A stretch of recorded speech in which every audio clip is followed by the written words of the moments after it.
Salut à tous, bienvenue dans notre rendez-vous hebdomadaire Mercredi Systémie. Donc j'attends Laura qui va me rejoindre pour qu'on fasse un petit live sur un thème spécifique. Donc aujourd'hui on va aborder karma et systémie.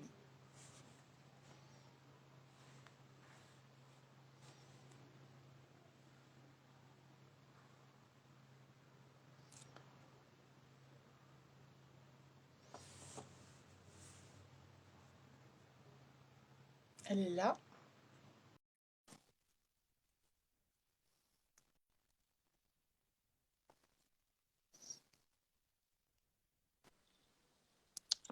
Hola. Coucou. Maintenant le son est parfait pour moi. Pour toi aussi? Ouais, nickel. Très bien.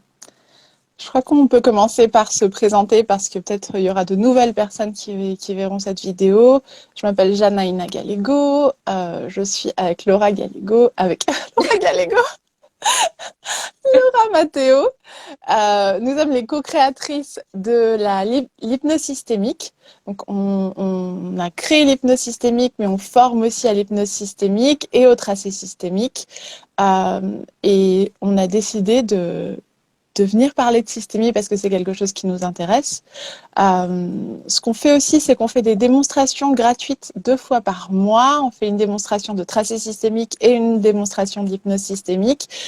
Si vous ne connaissez pas la méthode, vous pouvez venir l'explorer. C'est une méthode qui va combiner, allier tout ce qui est hypnose et constellation familiale, en allant au-delà de la systémie familiale, en touchant une systémie plus ample, finalement.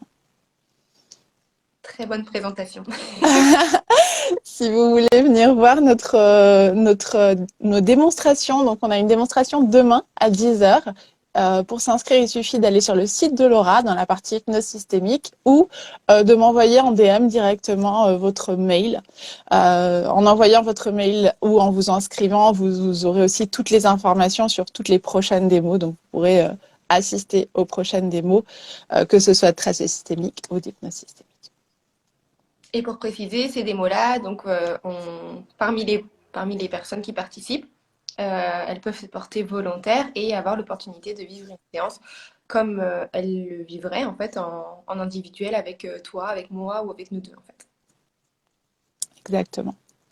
Très bien. Bah, c'est moi qui ai proposé le thème d'aujourd'hui, donc j'ai invité Laura à parler de karma et systémie.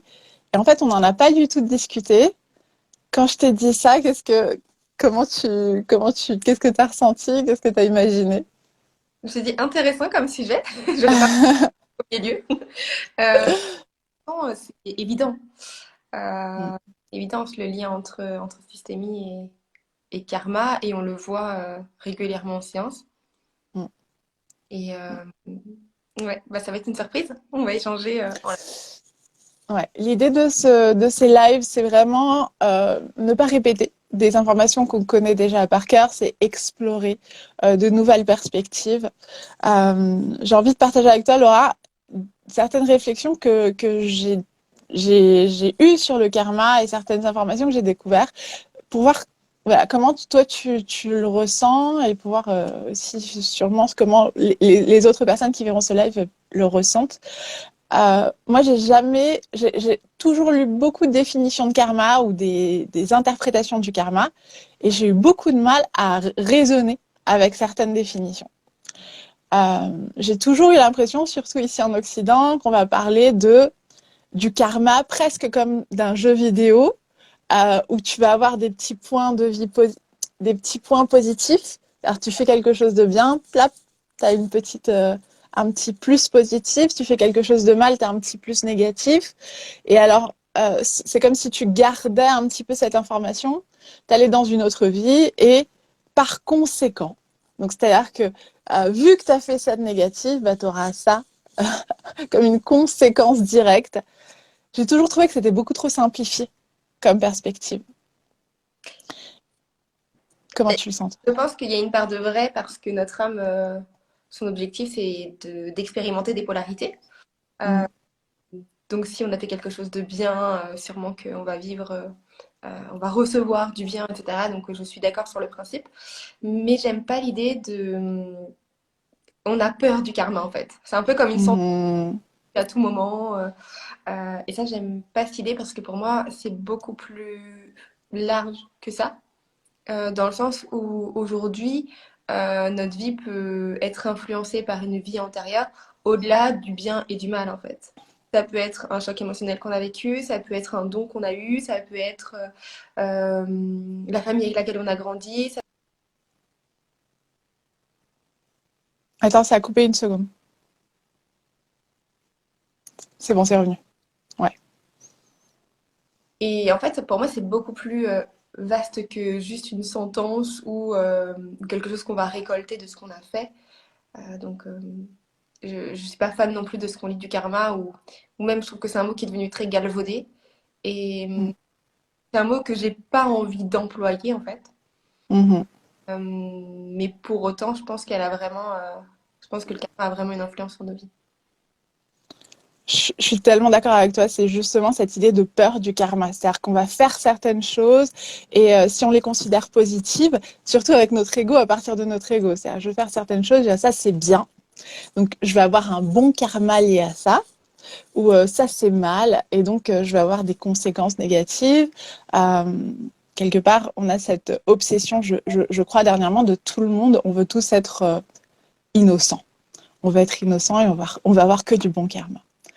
Euh, mais cela dit, je voulais pas parler que de définition de karma parce que j'en ai trouvé une qui me paraissait très intéressante et en même temps très difficile à comprendre.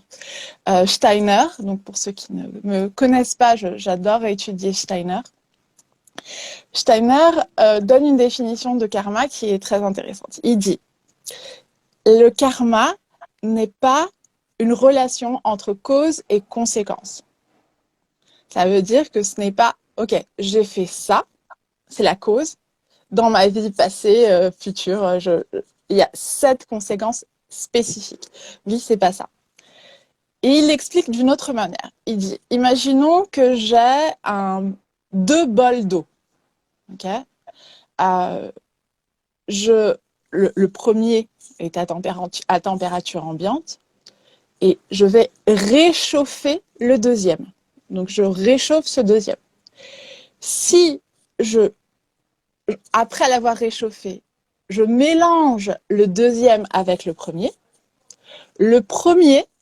va avoir sa température s'élever, va voir sa température s'élever. C'est-à-dire que oui, c'est l'eau chaude du deuxième va élever la température du premier.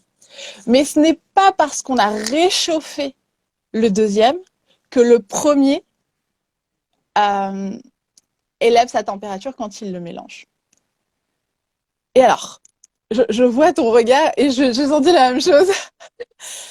J'étais là, je me disais, mais si en fait, mais si, c'est une cause-conséquence. Où est la nuance?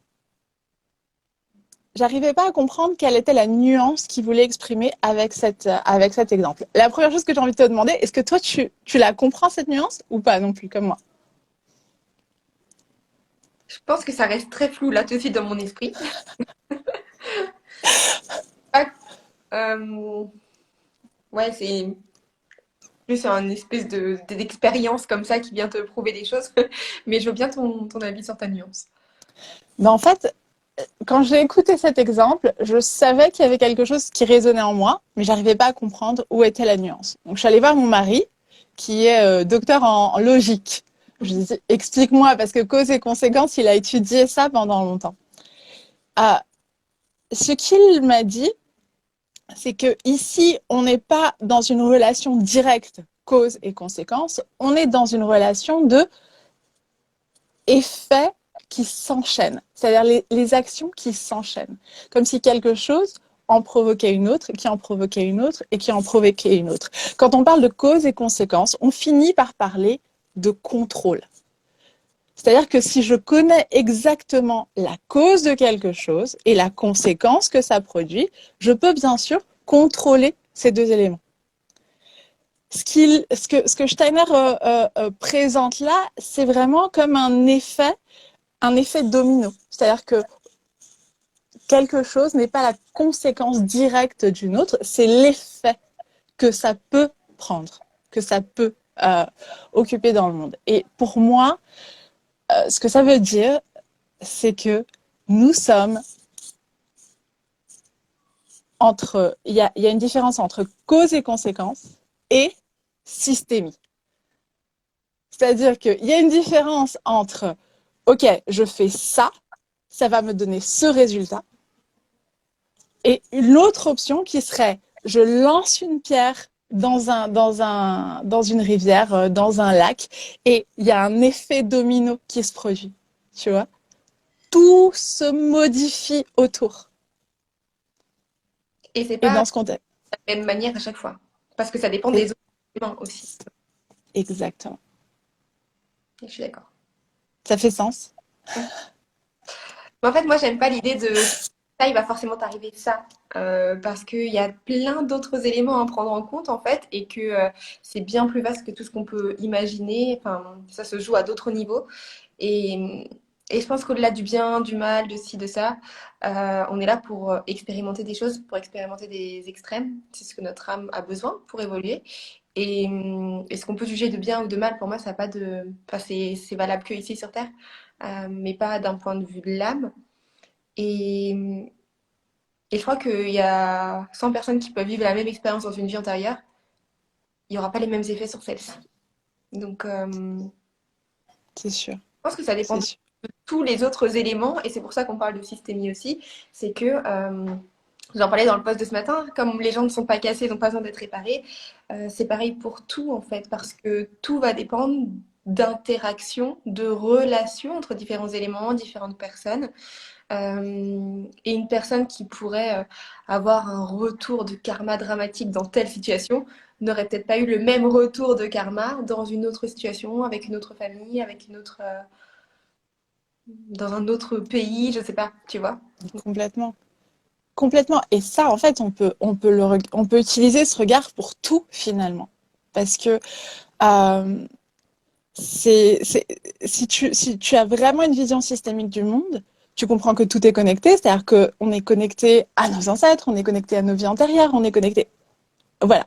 C'est un système. Les systèmes sont si complexes et interconnectés que euh, on a vraiment besoin de, de faire des actions et de lâcher les conséquences.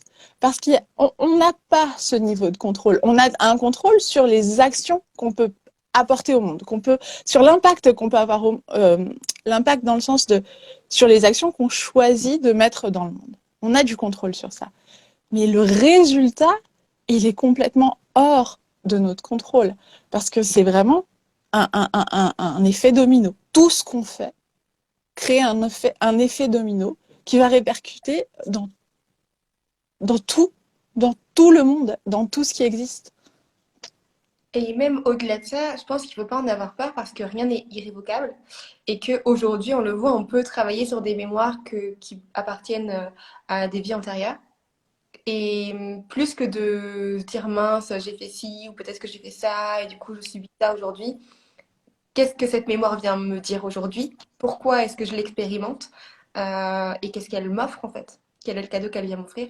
Même si sur le coup on doit se dire c'est terrible, du coup ma vie amoureuse est un calvaire, ma situation financière est atroce, ok, mais qu'est-ce qu'elle m'a apporté aussi cette mémoire? Et comme dit, c'est pas irrévocable, donc en fait on peut très bien aller simplement l'explorer, voir ce qu'elle a à nous dire et pourquoi est-ce qu'elle nous le dit maintenant. Et je trouve, comme tout est mouvement, rien n'est définitif. Il n'y a pas besoin de faire du karma. Tout est juste expérience.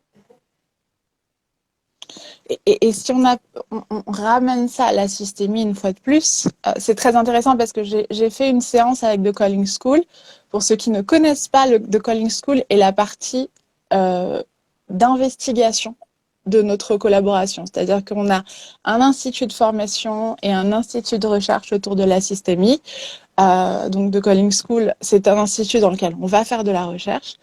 Et la séance ne s'est pas du tout bien passée parce que euh, j'avais un objectif beaucoup trop incisif pendant l'exercice systémique. Et les exercices systémiques n'admettent pas ces objectifs.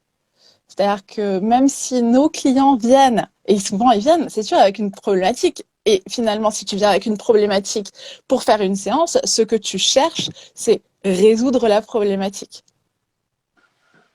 Et je trouve que c'est vraiment un grand challenge, même pour nous qui guidons des exercices systémiques, de, de vraiment lâcher cette idée d'objectif, de cause et de conséquence. Je ne sais pas si tu le sens toi aussi.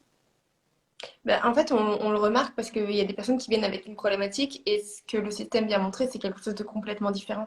Pour autant, une fois que ça a été mis en évidence, la problématique disparaît. Mais sur le coup, le mental peut résister et se dire, ouais, mais en fait, on ne parle pas du tout de mon problème. Euh, mais ouais, je pense qu'il y a beaucoup de lâcher prise. Et nous, en tant que guide, qu'accompagnants, d'autant plus, parce qu'on n'a aucun contrôle. Et on accepte d'avoir aucun contrôle sur ce qui va se passer. C'est complètement ça. Si on fait un parallèle avec les constellations familiales, euh, c'est vraiment très parlant parce que en constellation familiale, on imagine un système familial de base. Moi, ma mère, mon père, mon frère, ma sœur. Euh, Quand je suis connectée à ce système, je suis toujours connectée à ce système familial, mais imaginons que j'habite avec ces personnes. Le déséquilibre qu'il existe dans ce système, ça a un impact direct sur moi. Donc, c'est normal que moi, face à ce déséquilibre, je veuille désespérément résoudre ce déséquilibre. Et donc, je sais pas, je vois que ma mère est pas à sa place, mon père est pas à sa place. Donc, je peux essayer désespérément de les mettre à leur place, de corriger justement, on en revient à cette idée de corriger ce qui a besoin d'être corrigé pour que cette souffrance s'aménise finalement. Mais il n'y a pas de solution. C'est-à-dire que je ne peux pas être moi à ma place en essayant de mettre quelqu'un d'autre à sa place. Et donc la seule chose que je peux vraiment faire dans un système familial, c'est moi prendre ma place. Et donc moi qui prends ma place, c'est vraiment la seule chose qui crée un mouvement dans le système. C'est quelque chose qui s'emboîte. Mais le grand défi de tout ça, c'est que je ne peux pas dire à quelqu'un qui vient me voir que oui, ta maman va aller mieux, oui, le déséquilibre va s'améniser. Ce qui est sûr, c'est que si tu prends ta place, tout se réorganise autour de toi. Et on en revient à cette idée, tu vois, d'effet domino. Il y a pas une conséquence précise qu'on puisse prévoir. Il y a juste le savoir que si tu prends ta place, tout se réorganise autour de toi. Mais tu n'as pas de contrôle de comment ça se réorganise. Et c'est pareil pour tout, il n'y a jamais aucune, on peut rien promettre en fait. Il n'y a jamais de promesse. C'est on vient, on observe, on voit ce qui a besoin d'être vu. Est-ce que quelque chose est pas à sa place? Est-ce qu'il y a une tension quelque part? Qu'est-ce qu'on peut faire nous à notre place, à notre niveau? Et autour, forcément, ça crée un mouvement et donc ça crée un mouvement pour tout le système, pour tout le monde, pour tous les protagonistes de ce système. Mais on ne peut pas savoir exactement quelles seront les conséquences. C'est Exactement. pas mes consciences de faire les choses de façon la plus juste possible, tout en ayant à l'esprit que chacun a son libre arbitre. Et que même si quelqu'un vient pour un problème relationnel, on va pouvoir travailler sur sa relation, mais surtout sur sa position dans la relation. Mais on ne peut pas intervenir sur la personne en face. Ça va bouger, il y aura du mouvement, mais on ne peut pas, nous, volontairement déplacer la personne dans le système. Complètement. Et peut-être qu'on peut juste finir sur quelque chose qui est très important dans la formation à l'hypnose systémique, c'est finalement, c'est pour ça que quand on forme à l'hypnose systémique, on a vraiment, on passe par un processus d'initiation. Parce que ce n'est pas juste apprendre une technique, c'est développer cette posture dans laquelle on peut faire face à la complexité du monde dire oui à ce qui est et faire un pas dans la direction qui nous paraît la plus juste, en sachant qu'on n'a pas de contrôle sur les effets multiples que ça va créer. Et tu vois, pour revenir aussi au karma, des fois, on veut trop se former, on veut trop savoir, et du coup, on reste dans des définitions rigides de certaines choses, comme le karma, nanana, bah, c'est si, c'est ça, c'est une conséquence. Et si on entre dans une séance, dans un tracé ou dans une hypnose systémique avec trop de croyances sûres, dures, c'est comme ça, c'est pas autrement, on a de fortes chances de se tromper aussi parce qu'on va pas voir ce que le système veut vraiment nous montrer. On va avoir trop de certitudes. Pareil, si on est... ça veut pas dire qu'on ne doit pas se former, ça veut juste dire que on peut avoir tout un tas de connaissances, mais pour autant, on les garde pas comme acquis ou comme certitude pendant un tracé, c'est le système. En fait, on reste toujours observateur et on reste des élèves face à l'univers, face au monde et face à tout ce dont on n'a même pas conscience en fait. Donc de toujours rester dans cette posture d'apprenant. Et on a beau avoir tout un tas de connaissances, être formé à tout un tas d'outils, euh, le système vient toujours nous surprendre. Donc de ne pas venir avec trop de certitude, et même en tant que receveur, en tant que consultant, ok, j'ai beau savoir tout ça, mais qu'est-ce que ce système va me montrer? Quelle réalité est-ce qu'il va me montrer? Quelle vérité est-ce qu'il va me montrer? Et c'est pas facile pour tout le monde de tenir cette posture, on est d'accord. Mais de toute façon, je pense que si on n'a pas cette posture, on va vite ressentir des résistances pendant les séances et ça va être très inconfortable. Donc le mieux, c'est la résilience et on suit le mouvement. Complètement. Et cette posture, finalement, c'est une posture qu'on peut adopter dans sa vie.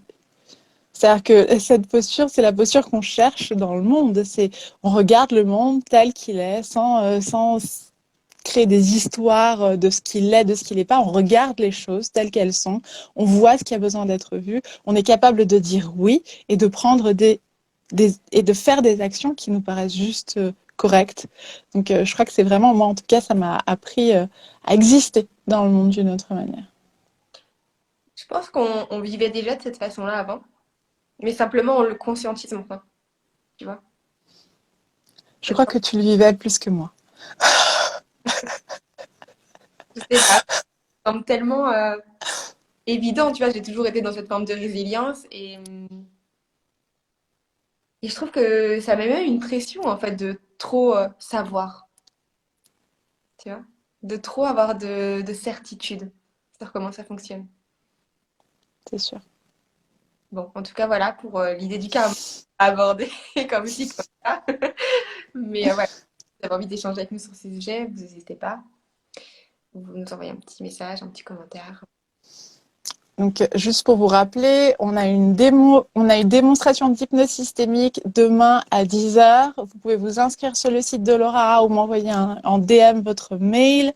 On fait ça 2 fois par mois. On a 2 démonstrations par mois. Si vous voulez en savoir plus sur la formation aussi, n'hésitez pas à échanger avec nous. Euh, voilà, je crois que c'est tout.